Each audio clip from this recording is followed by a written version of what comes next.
All right, let's take our first look. I almost spoiled this for myself for the Fanduel pricing because I was getting projections in, and I was like, "Oh crap, I have salaries next to these because they upload." So I almost spoiled it for myself, but then I stopped, went back to DK because I was excited to start building. Um, so let's take a look at this thing. Iowa State taking on Cincinnati, 52 and a half over under, 27, 25 and a half. Pretty much close game here. It's a pick 'em. Brennan Sorsby's got good rushing upside at 10-6. Don't hate this number right out the gate. Do I think he throws for three bills? They're going to be really heavily reliant on the pass game and his legs in this one because I think the front seven, I've been touting them all year. It's pretty stout for Iowa State. Playing at home, I think Cincinnati has a good shot to actually take this game. They do struggle in one score games. Rocco, he's got that dog in him, as they would say. So I like Sorsby at 10-6. He's going to be a featured play on DK probably. At 10-6, I don't have a problem. FanDuel, it's going to come down to what kind of value we have and where I want to plant my flag. Rocco at 94. He's got sneaky rushing potential. He's been really driving the ball home at the goal line. He's kind of been getting lucky with the rush touchdowns so far this season. Anytime they're at the one, they just kind of sneak Rocco, a la the Drew Brees Saints when they would get really down towards the end zone and they wouldn't turn around and hand it off, which more teams should do. When you're inside the one, QB sneak it 3 times. I'm pretty sure you're going to get it one of those times. Drives me insane when they try to run shotgun or hand the ball off 5-6 yards deep, and then you lose 3 yards because you're a moron and didn't just bother to QB sneak it. You ever seen a holding call on a QB sneak? Me either. So just use the QB sneak, you dummies. Take the free yardage. It's like the cheat code that people don't decide to use. But I will say we've seen the uptick for Rocco in the pass game. They really struggled with their wide receivers early in the season. Alleged health issues for Chase Soul. We're going to get to him. I make myself nervous because I'm going to get way too in on Chase Soul this week on DK. He's way too cheap based off of if I'm buying the coach narrative. I'm buying Matt Campbell at his word. I trust him more than most coaches. Never trust Pat Darnduzzi, Kyle Whittingham, and many of these guys for their word. Rocco, on the other hand, and Matt Campbell, I give a little bit more credence to. All right, running back wise, I was in on Carson Hansen last week at 7K. I also went on a mini bit of a rant that people should be on him, and certain fantasy analysts were saying you shouldn't be. I'd just like to point out I predicted multiple touchdowns. He got them. So the touchdown luck bounced his way. Highly inefficient performance against Arizona. 19 carries. He averaged 3 yards a tote. Not very good, but he got there in the end. 3x value. Thank you very much. Do I think that happens this week with Cincinnati? I don't know. I would be hesitant to buy Hansen at 79 in this spot, given the fact that I think Cincinnati isn't a very good run defense. They got toasted by Jalen Daniels last week through the air and on the ground. I will say I think LaShawn Williams was a smart play on DK when I had him in basically every lineup. He was cheap.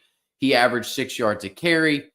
I just don't understand why they didn't run the football a little bit more. Cincinnati had severely light boxes in that one. There was 5 guys in the box at max, and Kansas just refused to run the football. Matt Campbell's going to run the football. I think the volume's going to be there for Hansen. Is he capable of breaking off one? Yes, but it's very rare. They're trying to kind of funnel to the run and say, hey, you want 5 yards, you come and try to get it, and we're going to make you march down the field. Iowa State more than capable of marching down the field. Tyree Walker, Not at 78 for me. He's just not my type of guy. I've been touting this Iowa State front seven for the whole season. Uh, I think it's very good. Dominique Orange was banged up. I will say you're going to want to monitor his status. He is a difference maker up front. It's like popping prime Gerald McCoy in the front four for Iowa State with a whole bunch of meh. Wide receiver wise, I'm not playing Cyrus Allen at 92. He has a very palatable price on DK, but I would not play him here at 92. He's getting a ton of steam just based off of the last week's performance. I know he had 2 touchdowns here, but I'm never going to buy into a 3-catch, 2-touchdown performance for anybody. It's just not worth it. 11 for 128 and 2 is a stout performance. Outside of unless you want to game stack this game, I would stay away from Cyrus Allen because of the pricing. I know I say I'm working on the fact that I need to be able to be price agnostic to some extent. That's more so for game stacks rather than just building value. Chase Soul, I'm going to have a really hard time not playing a good bit. This is not an Eric McAllister situation where I'm going to be 100% in. He only had 5 targets, but it was a breakout, as it says. We haven't gotten the touchdown, as it says. I just think that this spot is perfect for him, given what Emmanuel Henderson was able to do last week and given what that Kansas offense was able to do last week against Cincinnati, just running wide open all over the field. 4 for 146. Man, I got to think the floor here is 8. I would say 4 for 60 seems like the floor. I'm happy to take that risk at 57 to open up the salary to let me kind of play what I want. I like that spot there. Caleb Goody's been operating fairly well. He's been getting a decent amount of targets for Cincinnati. If I was going to take some shots on Cincinnati's pass offense, it would be through Goody or Caldwell. Caldwell hasn't really produced yet, in my opinion. He's the 6'5". It doesn't want to load. He's the 6'5" guy, track speed. One play can pay you off with Caldwell here. He could go 70 to the house very easily. So he's the type of guy that you're going to want to take a shot here or there on. Eskildson was the deep threat in this offense. Do I like it? No, I don't think I'd really want to go here. The upside's just not the same as it is for Soul, but he's a guy that you can easily take a shot here or there on if you really wanted to get there. Otherwise, the other guys are down here for a reason. I think there's a potential chance that Bramer ends up scoring a touchdown, but I don't love that as an option. Looking at Kentucky, Georgia, 48.5 on this one, a low total. 34 for Georgia, 14 for Kentucky. Ignore Kentucky basically completely in this one. Stockton at 10-4 seems a little pricey. Maybe you could get there. This feels like a lower scoring affair, more than likely. Kentucky's defense is solid enough to kind of keep Georgia. And they've had a good game plan for Georgia the last few years as far as trying to just play keep away and make it a muddy game, lower scoring. So I would say I'm going to be out mostly on Stockton. McGowan's the only option for Kentucky. Even then at 77, I'm just probably going to be out. He just doesn't have the upside against Georgia specifically for me to want to buy in. He's played well against everybody else, but those are definitely a different level of competition. Nate Frazier's getting way priced down for a reason. He's just not getting the work, and he's fumbling. I think Bowen's we saw a changing of the guard where Chauncey Bowens is going to take over this backfield. At 75, I'd much be more apt to take shots on Chauncey Bowens over Seth McGowan in the spot. Wide receiver-wise, I prefer Branch to Young just for the explosive capability, but I would understand if you took shots on either. They're just not high-priority plays out the gate for me in that one. Wisconsin, I'm on full ignore. Michigan, 29.5 team total. There's only one guy I'm willing to play in this one. I'll make it quick. I'm not playing Underwood. I'm not playing any of the wide receivers. They all stink. If I'm playing anybody, I'm playing an 11K Justice Haynes. I feel like the floor's there, the ceiling's there. It's just hard to get away from like a lock for 20 points. So it's very difficult. Yes, he's not going to necessarily meet value, but if I can insert 20 guaranteed points into my team with the upside of 30, I'll feel pretty good about it. So just, take the free 20 probably in a lot of spots. I don't have any issues with him. He's going to be a staple in a lot of teams for a good reason. This is a variance play. If you're down here, I think you could take shots and say, okay, does Marshall find the end zone? If he does, he can pay off for 2x and it'll be worth it. If he doesn't, you're in a tough spot. So that one's interesting. That's going to take some consideration, and that's a cojones play right there. It's definitely not Nate Shepard from last week. Nate Shepard from last week, by the way, 5,700, an absolute torch show. Like I had a few lineups with Nate Shepard and Jeremiah Love, and they were on fire and got absolutely obliterated by the late slate guys that I had stacked with them. So that was we've had a couple weeks in a row where I nailed value and got almost nothing to show for it, which kind of sucks. All right, Clemson taking on North Carolina. I'm not going to touch North Carolina. 16.5 team total. There's no reason. 46.5 in this game. 30 points for Clemson. I think we're in buy low spots for Clemson in this one. I think Klubnik's going to be a good tournament option, probably lower owned. Has he played terrible? Yes. Do we know the rushing upside's there? Yes. Look at this Georgia Tech game, 62 yards on the ground. I think 363 and 3 is in play with the 62 and 1. I think we could push towards 30. I'll put him in play. He's going to be a tournament option on both sides for me. I think he goes under owned because of the narrative surrounding Clemson. This is a get right spot, though, facing this Tar Heels team. Now, I think Adam Randall's a good play. He's going to get volume. He's kind of the only guy getting volume in this backfield. I like a workhorse at 92. I'm going to be in on him. I think because of his role, he's got a very good rush share, and then his pass work is very desirable as well. He's another guy that you can kind of plug in. You're going to get your 15 to 20 out of him and then feel pretty good. I think he's closer to 15. The floor on Justice Haynes is better, but the ceiling on Randall is there as well. Wesco is just a dominant target at 10-2. The concern with this is going to be, what is Belichick known for? He's known for taking away the number one. That's Wesco. So does he do his usual, I'm going to bracket cover Wesco with a guy jamming him at the line, another guy over the top, and I'll say, let your other weapons beat me? I think you can get away from Wesco in stacks. Moore would be a good option to go to. He's going to get a ton of targets. We saw it in that Syracuse game. He got 17 freaking targets, man. Like, I think Moore at 55 is a great shot to take in your Klubnik stacks. I think Antonio Williams is a solid target to take in your Klubnik stacks. He keeps getting more healthy each week. I would say that I would lean towards Moore and Williams in this game, and specifically Moore at that price tag over Wesco, just for the fact that I think Belichick tries to take away Wesco very similarly. We saw this in the TCU game. He bracket covered Eric McAllister, knowing that was their best weapon, and just took him away. And it allowed Jordan Dwyer on the other side to beat him, allowed Manjack to beat him, allowed the running game to beat him.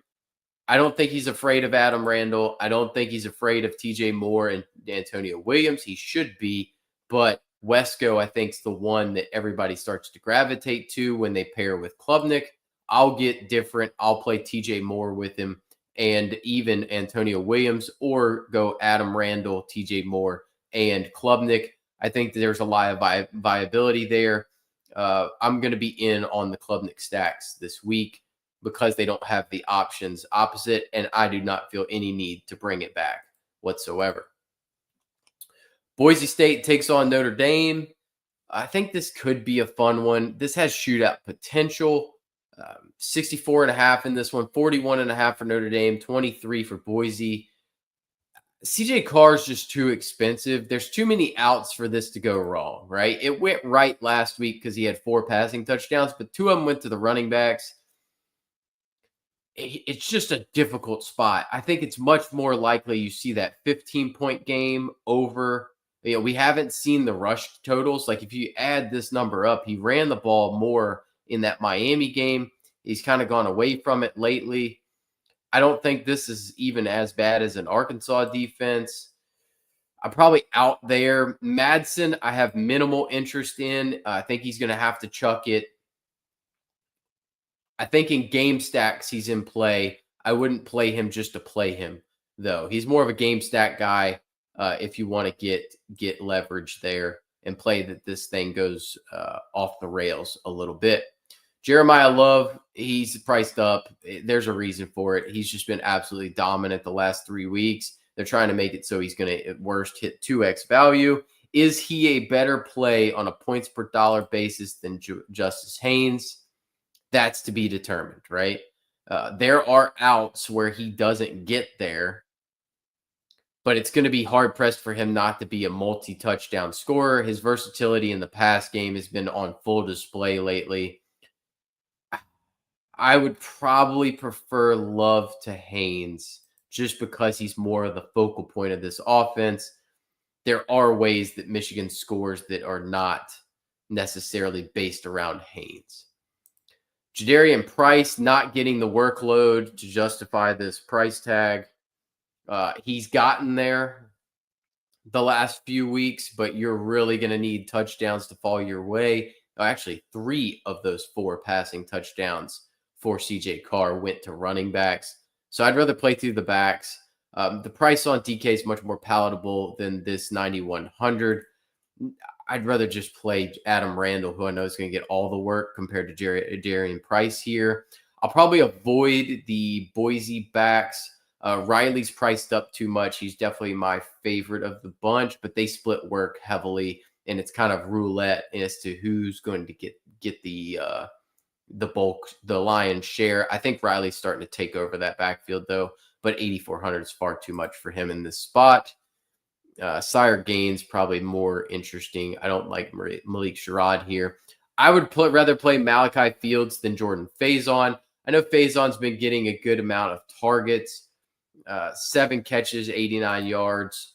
He's kind of consistent, but 7,900 is a decent amount of price to get. It's just, this is your big play threat, right? I like the big play threat more. He can pay me out on 1 catch. He's been in the 70-yard bracket each of the last 3 games. I prefer Fields to Faison personally. Caples is going to be your top option as the bring back for Notre Dame stuff and your top option to get passes thrown to him. He's more of a slot guy, going to catch a little bit more target volume. I need to look more into Matt Lauder. I did like Lauder coming into the season. He's a decent tight end. But if I was to play it, I probably go Marshall personally. He's got more upside.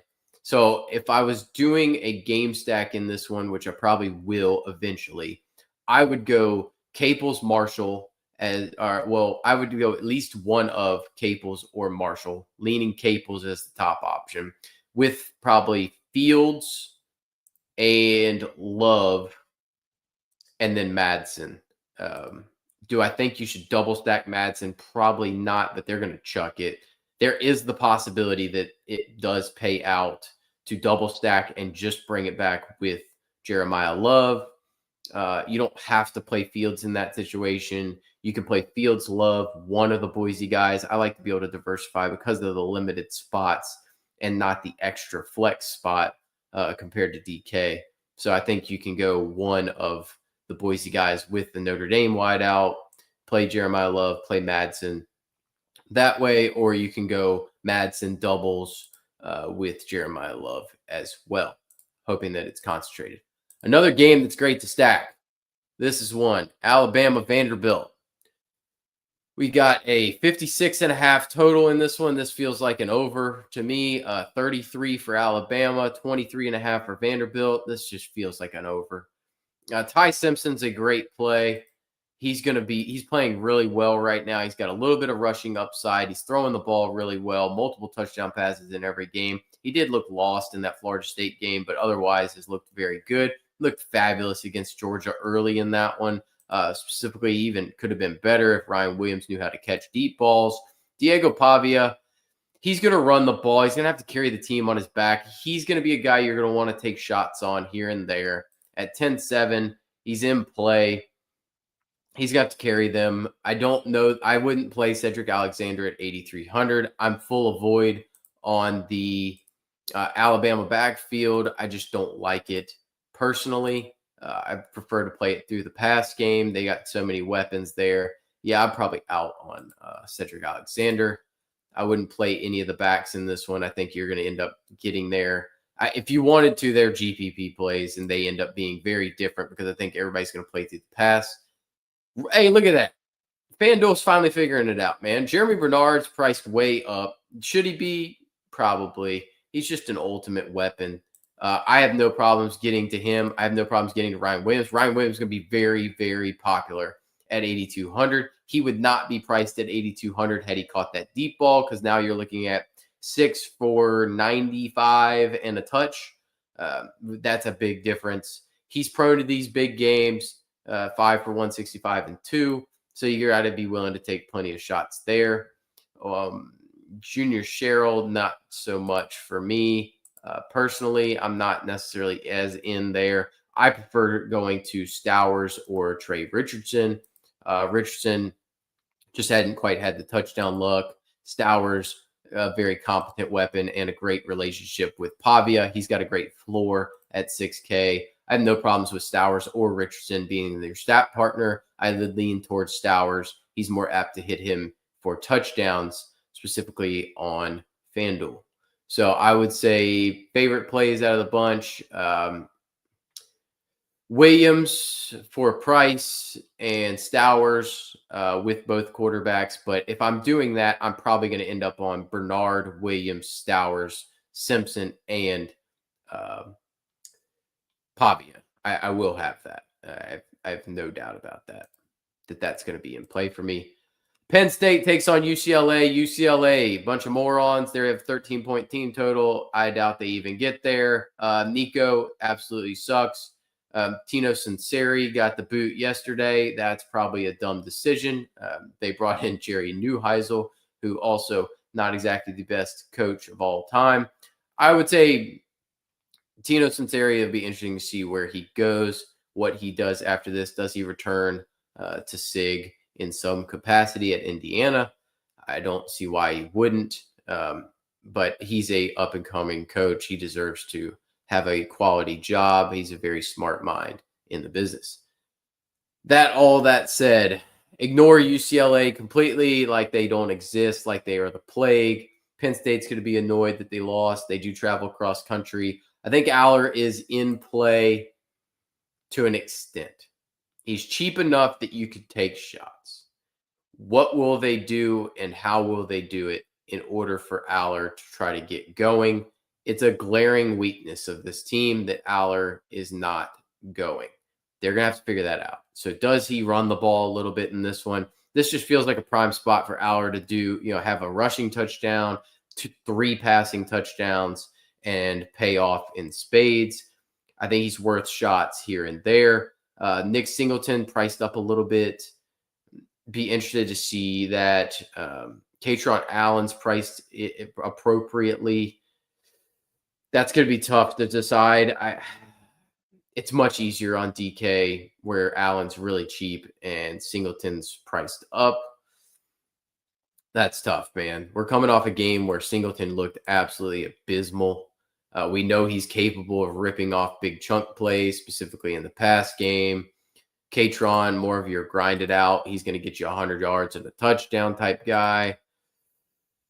One of them or both of them could have monster games here. I think you're going to need to take shots on this team overall. Trevor Pena, probably worth taking shots at 63. If you're Like, who is the guy you pair with Aller? I don't know. I would probably prefer Pena. He seemed like he was slightly more involved than Kyron Hudson. Ross, I know, caught the 2 touchdowns last week, but the volume at 7K, I'm probably more interested in Pena for that. Overall, that's a game that I'm probably going to want very little exposure to. I think you're trying to take a little more risk on than you want by playing Penn State guys, even.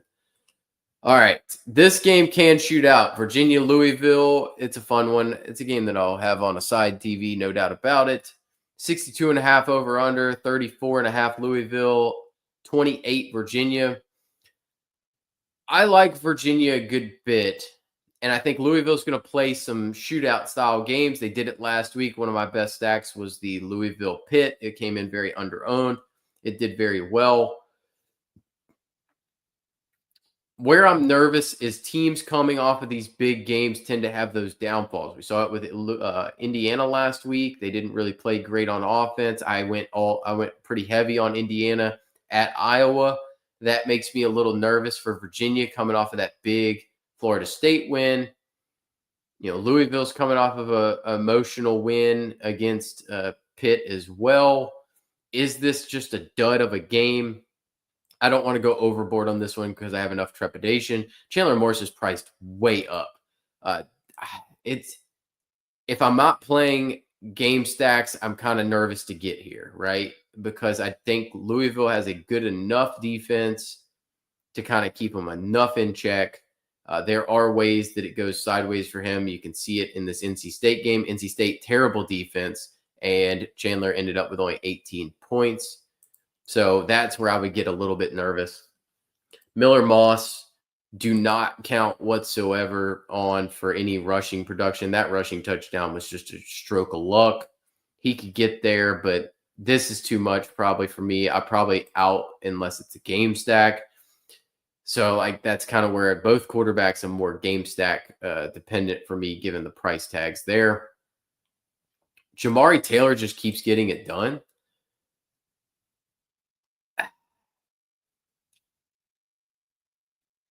I don't think I can go that. 9,500 just feels too bad for me. I'm probably out there. Isaac Brown was absolutely awful last week. He's explosive as can be. This is a team that they can run on. That feels like ultimate GPP option there. Same thing, Duke Watson. Maybe I take a shot here or there on those guys. Isaac Brown's an uber talented player. If he was healthy all season so far and had been healthy, this is a guy that would be in the 9Ks, right there with Taylor, if not in the 10Ks, if he was fully healthy, especially in this matchup. This matchup's fabulous to be able to run the football on. I think you got to take shots here and there. He's a guy that can win the slate for you at 7,600. He's going to be in the pool, I would say. Chris Bell operating as number one, definitely the preferred option for me on the outside. I got him at lower ownership last week. He was cheap. He paid off in spades. I think Bell's in play as a standalone option at 94, more so than Lacey. I definitely prefer Bell to Lacey. Lacey's been operating on the target volume and not the touchdowns. That's kind of what we're going to see. I think Bell is a decent play. I prefer, man, that's tough. They did price these guys well. Trell has upside, but the floor is mediocre at best for 7,200. Cam Ross has to be in play. He's going to get more target volume than Trell. I probably prefer Cam Ross as a stack partner. Adrien was out there getting a ton of targets as well, so I think he's in play. I would rank them Ross, Harris, Adrien, even based on pricing right now, but I'll have to look into that a little bit more as to how I'm going to feel there.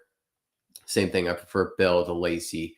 So when you're game stacking this one, though, I think I would go Isaac Brown and Chris Bell, ignore Miller Moss, and then probably go Chandler Morris with at least one, if not two, of the wideouts.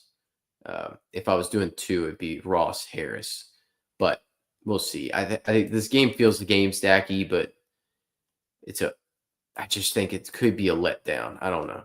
I've got a feeling on that one. Just a weird feeling.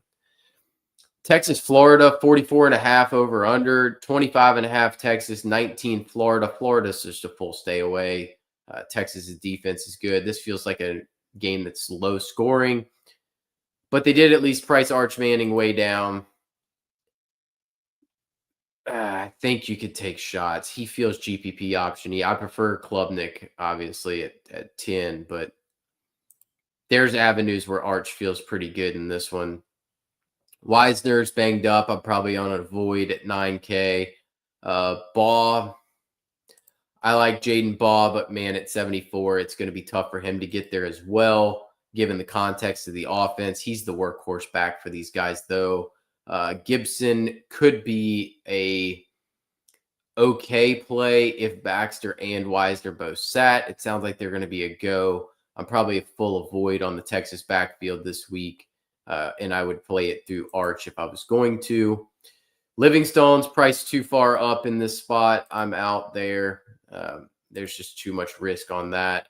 I don't mind DeAndre Moore taking shots there as long as he's a go, which he should be. I don't hate that, but I don't want to pair him with Wingo, but I probably will because of the price. So I'll probably have I'll probably have 5% of my teams are going to have a Arch Moore stack. So we're talking 1 in 20, So that's what I'm thinking. I'm thinking maybe I have a little bit of Arch Wingo, probably just a smidgen. Yeah, I'm out on Jack injuries probably too. I think I'm very much so going to have a sprinkle of Arch just because to cover my bases in case he found something or is healthy now. All right. Texas Tech, a.k.a. my dark horse national title contender. Anything can happen. 50.5 over under taking on Houston. 31-point projection on Texas Tech. 19.5 for Houston. I'm out on Wegman at 8,700. I just don't think he's good. I know he can run the football. I just don't think he's good. This Texas Tech defense is legit. Bayron Morton will play against Houston. He has to be in play for you, given the context of this game. I think 9,500 is a very fair price tag for him. Jacoby Williams is the clear leader in this backfield for me. I would far rather pay 9,300 for him than 8K for Cameron Dickey. I'm probably minimally interested in Jacoby Williams at this point. My opinion might change by Friday. Dean Connors is a clear lead back here. He's getting all the work. 8,200, reasonable price for him. He's a good pass catcher. They're just not necessarily utilizing him well there. I believe he had a ton of catches last year. 82 feels a little heavy for that. I'm probably going to end up staying away. I don't know that the upside's necessarily there against this Texas Tech defense. Stephon Johnson, no thank you. Reggie Virgil, probably priced up a little more than I would like at 8K. He's probably not my preferred stack partner. There's too many outs here. Terrence Carter's been playing really well at tight end. I don't know that I want to get there at 74. 71 for Eakin feels pretty fair. I think that's a fair price tag for him. If I was going to play a Houston pass catcher, it would probably be one of Koziel or Amari Thomas, but I'll make a decision on that later. This price tag on Caleb Douglas is very fair. Very fair. The last time I touted him, he only had one catch, but every time, and this happened to me last year, I love touting Caleb Douglas, and then he ends up doing like one catch for 60 yards and a touchdown, and he pays it off. So I'm probably going to end up there again. That'll probably be one of those situations where I like to play Caleb Douglas in this spot with Bayron and one other piece. I don't mind that. It's not a staple. It's not a game stack, but I probably will have some exposure. Maybe it's Bayron and Caleb Douglas, and then, a game that with some kind of game stack. Maybe it's that Notre Dame Boise State game, right? You get to pay up for all the other pieces, and only one of the quarterbacks in that one. Texas A&M taking on Mississippi State, 55.5 over under on this one, 34.75, 35 for Texas A&M, 21 for Mississippi State. I just can't get behind Marcel Reed. Joey Aguilar absolutely toasted this defense. Ugh. I don't like Marcel Reed. Maybe it's a blind spot for me. He played great against Notre Dame. 11-2. It just seems like so much, and there's so many ways that it doesn't go well for him. I don't know there. Blake Shapen, after what he did last week, and I was in on him, and then after what Jackson Arnold did against this team, and I was in on him, I think I'm just going to avoid Mississippi State from Blake Shapen's aspect. I'm probably out there.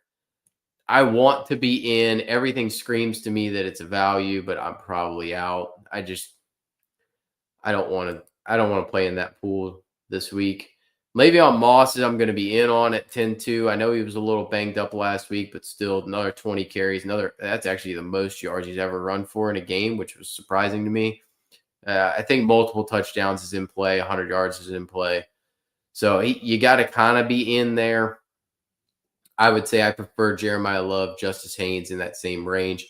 Probably prefer Moss to Singleton at that similar price, though. That's what I would say. Fluff is just absolutely taking over this game, or this backfield. I like Fluff. Man, this is a tough spot, though, right? He's got to find the end zone.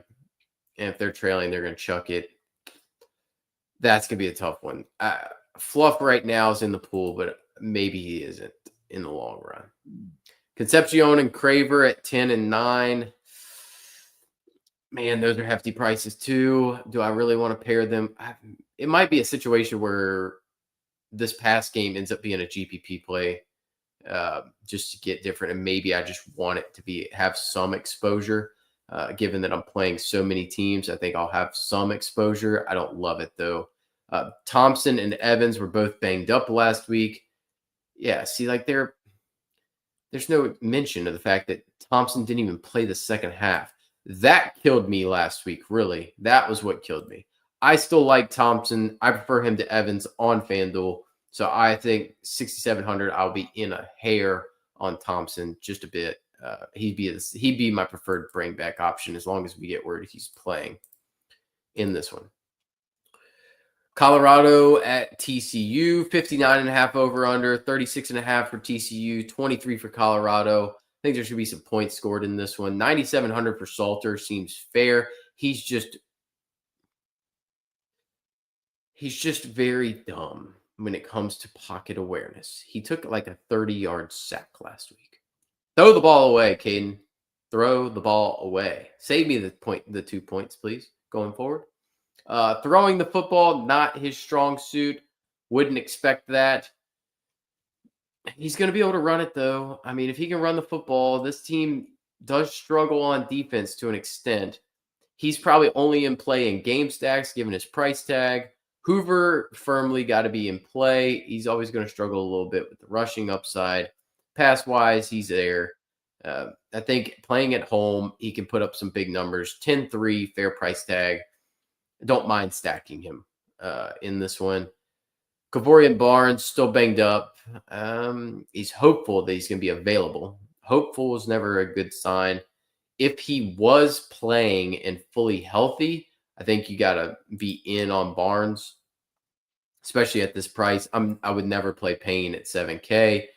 No on Welch. No on any of the running backs for Colorado because there's a different way to play it. So I'm going to be out on McAllister at 10-5, no matter what, because he got hurt during the walkthroughs. He played a little bit, didn't seem right. So maybe he ends up playing, but I think I'm just out. I don't want to take the risk, right? At 10-5, I'm not taking a risk. That's too much. Draylon Miller, I'll be in on. He looks like he's playing a little bit more running back. I think the upside's there. If I can get a running back at wide receiver for 6,800, 100% I'm in on it. Sincere Brown, no, not given the pass volume. Joseph Williams, no, not given the pass volume. Maybe you could convince me on Omarion Miller, but if they're trailing, I think he has more upside. 5,700, that's okay, but I would prefer to play this offense through Draylon Miller. He'd be my preferred option to pair with Salter because I don't have to rely on the pass volume. I also get that rush share to take care of it. Oh man, great prices to pair with my boy. I don't mind Dwyer. Dwyer was getting targets last week. Yes, he hasn't looked good since week 1. I think that's more of a symptom of he just hasn't quite been on the same page. He's getting the targets, though. He's getting deep shots. He'll be able to pay it off. No issues. DJ Rogers looks really good as well. Don't mind shots there. I love Man Jack at 5,600. He's just looking very, very good in this spot. And why he has an 11.98 there, he's always a threat to throw the football. Joe No Gloves can throw it. So I do have interest in him paired with like both. You could just easily double stack. You could definitely double stack Hoover with any of these three, two of these three. Preference going towards Dwyer and Manjack personally, but DJ Rogers I can understand if you get there. And then I would bring it back with Draylon Miller. No issues if you want to bring it back with Salter as well. All right, Miami, Florida State, 54.5 in this one, 29.5 for Miami, 25 for Florida State. There's going to be some interesting pricing in this one. 9,200 for Beck doesn't feel awful. I just not super in on Beck. I just don't like the player. I don't think the upside's there, so I'm probably out. I don't think the weapons are very good. This feels like a lower scoring game to me. Tommy Castellanos, maybe. I'm not there, but maybe. Maybe I end up there. I don't want to be there, but maybe I am. There's a lot of other guys that I probably prefer in that range. Fletcher's a no-go for me at 9,800. Shamar Brown, same thing, no-go at 8,700. Don't like either of them because of the Jordan Lyle factor. They're splitting too much work. I think Florida State has a decent enough run defense. I wouldn't want. There's just other guys that I think are better, safer plays in that spot. Sawchuk. This is an interesting one. I think Sawchuk is the best fit. I said it before the season. I'm gonna hat tip to me, pat on the back. I said Sawchuk was the best guy in this backfield as far as fit for the offense. He's the most like RJ Harvey. He's getting the most carries for that reason. 8,100 is the upside there. Probably not. The front seven for Miami is very good. Miami's so good along the lines of scrimmage, but the offense is good enough that it can take advantage of it. Chroma still getting good amounts of work, 12 carries last week. He looked good. I just don't think he's quite on Sawchuk's level. Chroma might end up being a punt-worthy play at 55 if you had to get there, but I don't know. I will wait and see on that one. Deuce Robinson looks great. If you were going to play somebody in this run-based offense, it's Deuce. I just don't know that this is necessarily one you would need or want to. Pittman actually looked pretty decent last week. He was getting some good. He was getting those goal line carries, and then he threw the touchdown. So he had touchdowns all over. I think he had a rushing, a passing, and a receiving touchdown last week. I don't think you can count on that, but if he can get him at the goal line again, that could work out. If I was going to play, all right, I like this price actually. So Malachi Tony's been in the 7Ks. I think you can play him at 59 in this spot. If I was going to play somebody with Beck, it would be Tony. If I was going to play somebody by himself, it would be Tony. I actually do like this price tag a lot. I think he could end up being a top option for me. Where is Josiah Trader? Man, talk about a fall from grace. Yeah, JoJo Trader's just kind of having a lost season at this point. I think Tony's well in play at 5,900. I will never play CJ Daniels. I just don't think he's good. It's like I have that blind spot, that same spot in NASCAR, right? I think Brandon Jones sucks.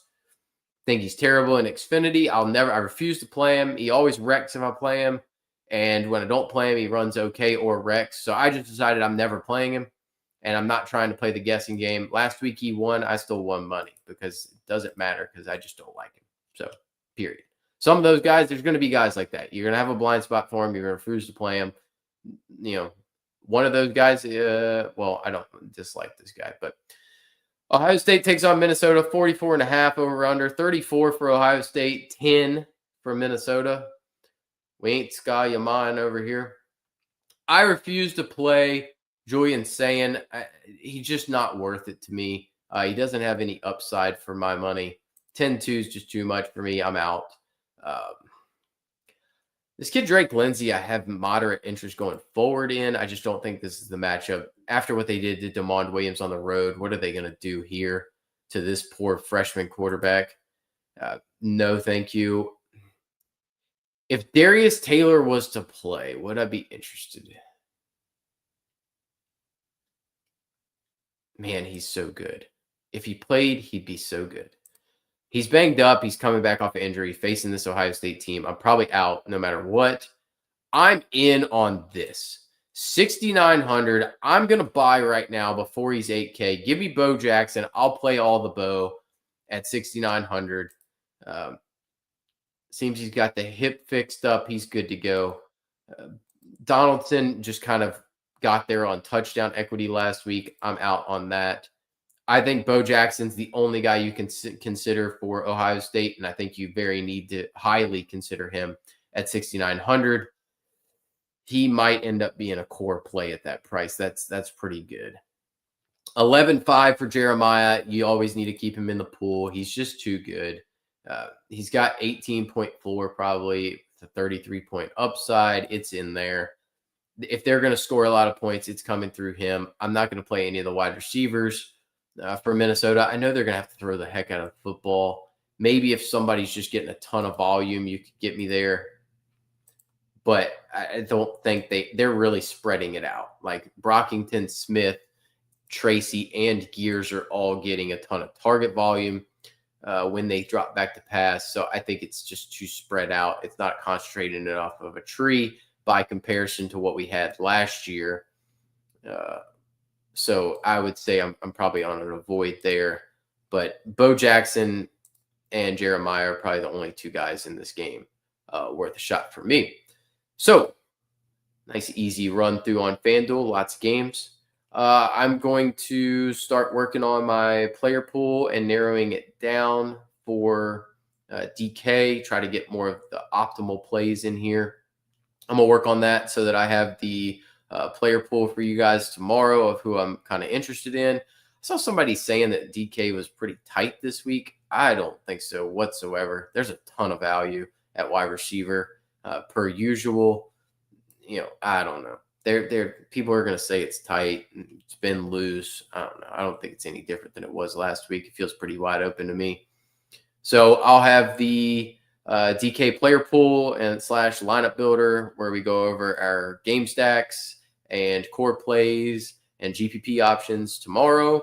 And then on Friday, we'll do our usual. We'll go over FanDuels for that same stuff with our GPP plays, core plays, and our overall pool plus game stacks that we're interested in. And then on Saturday, we'll have live before lock, where we'll answer injury questions. There's not nearly as many injury issues going into this week as there was last week. So it's always nice when you don't have to answer or figure out as many injury situations. Also, shout out to Pat Narduzzi for announcing Des Reed is out, but then having him warm up. That shouldn't be legal. You shouldn't be able to do that. You can't have a guy in uniform if he's announced as out on the injury report. Just saying. So we're going to have to work on they got to standardize something. This is just gone too far. So I will see you guys back tomorrow. And then if we need to, we can talk Friday slate. I think it's a fun Friday slate too. So I'll probably mix in a little Friday slate towards the end of uh, either tomorrow or Friday's episode. So I will see you guys then. Y'all have a good day.